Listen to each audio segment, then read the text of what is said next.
warahmatullahi taala wabarakatuh. Saya ini punya anak dan punya menantu dan punya anak atas nama Reski, atas nama saya punya menantu namanya Rudi, ipar saya namanya Emang. Kenapa ini anakku bisa dijadikan tersangka? Padahal ini anakku ini yang didatangi di parkirannya, secara berbondong-bondong orang memukuli anakku, menganiaya anakku.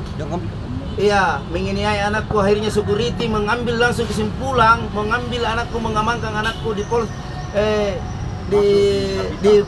Lapita, di toko Lapita. Security atas nama Pak Fidel mengambil karena dia kasihan karena sudah terpapar. Iya, kenapa anakku bisa jadi tersangka? Iya, dia korban, dia dikeroyok massa. Kenapa bisa anakku jadi korban? Jadi saya minta tolong, saya ini orang awam, orang tidak tahu apa-apa. Minta tolong, yang mendengar ini Pak, minta tolong, mendengar ini. Saya ini, anakku dianiaya, sudah dianiaya anakku sama saya punya menantu.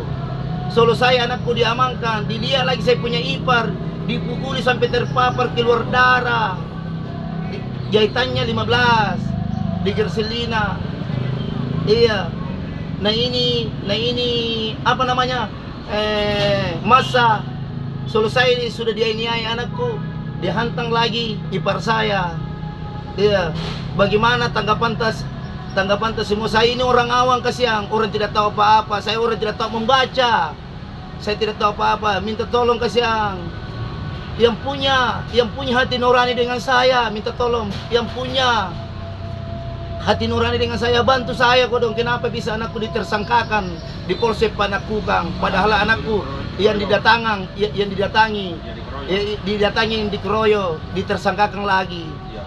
Iparku dipukul, dianiaya iparku sampai terpapar. Kenapa bisa anakku dianiai secara bersamaan dengan massa iparku, menantuku, anakku? Kenapa bisa dijadikan tersangka? Saya punya anak dan saya punya menantu. Padahal dia korban dikeroyok kodong seseorang yang di belakang Alaska. Pada tanggal berapa kejadiannya itu, Pak?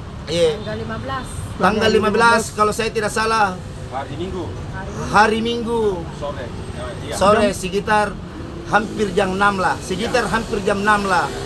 Iya, kenapa anakku ini kodong dikasih begini kodong? Saya ini orang awam, minta tolong semua kodong. Saya ini orang awam, bantu saya kodong, bantu saya sebagai orang tua kodong, karena saya orang tidak tahu apa-apa. Bantu saya kodong, saya tidak tahu apa-apa. Semua kodong, bantu kak. Kenapa bisa anakku ditersangkakan di Polsek Panakukang sama menantu kodong, sedangkan dia yang dikeroyok kodong. Dia dianiaya di masa sudah habis di masa saya punya anak sama menantu diparangi apa? Akhirnya iparku diambil, sudah dipukul, diambil naik motor, dibenting di tengah, dipukul sampai di pos security. Anakku anuku kodong, iparku kodong. Di mana keadilan sebenarnya ini? Di mana keadilan sebenarnya ini? Saya ini orang bodoh, saya ini orang awam. Jujur saya ini orang awam, orang tidak tahu apa-apa. Minta tolong kodong. Siapa melihat video ini, bantu saya kodong. Bantu saya. Kenapa bisa anakku jadi tersangka? Kenapa anakku bisa jadi tersangka? Saya ini orang awam kodong, orang awam. Kenapa saya bilang orang awam? Saya orang tidak tahu apa-apa. Kodong. Karena kenapa saya bilang begitu, saya orang tidak tahu apa-apa kodong. Kenapa anakku bisa ditersangkakan? Jangan orang bodoh dikasih bodoh-bodoh. Ingatlah Tuhan, ingat Tuhan. Pasti akan keadilan, akan salah nanti akan dikalah dengan kebenaran. Cuma itu pesanku.